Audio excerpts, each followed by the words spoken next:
కాకినాడ ఎస్హెచ్తాపురం అంబేద్కర్ విగ్రహం వద్ద బుద్ధ విహార్ సభ్యుల ఆధ్వర్యంలో భారత రాజ్యాంగ దినోత్సవ కార్యక్రమం ఘనంగా నిర్వహించారు. సందర్భంగా బుద్ధ విహార్ నాయకులు భారతరత్న డాక్టర్ బిఆర్ అంబేద్కర్ విగ్రహానికి పుష్పాంజలి ఘటించి నివాళులర్పించారు. ఈ సందర్భంగా బుద్ధ విహార్ నాయకులు పెద్దిరాజు మాట్లాడుతూ నేడు భారత రాజ్యాంగానికి నేటి పాలకులు తూట్లు పొడుస్తున్నారని, ఇప్పటికైనా ప్రజల మేలు రాజ్యాంగ పరిరక్షణకు పోరాటాలు చేయాల్సిన అవసరం ఎంతైనా ఉందని అన్నారు. కార్యక్రమంలో బుద్ధ విహార్ నాయకులు డాక్టర్ భానుమతి, పలువురు నగర ప్రముఖులు పాల్గొన్నారు. మధ్యకాలంలో చాలా దుర్మార్గమైనటువంటి ఆలోచన జరుగుతూ ఉంది.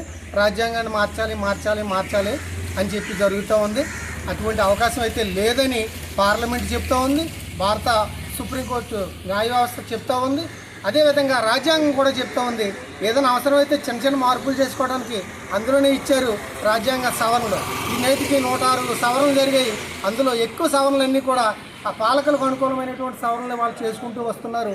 ఇది మంచి విధానం కాదు.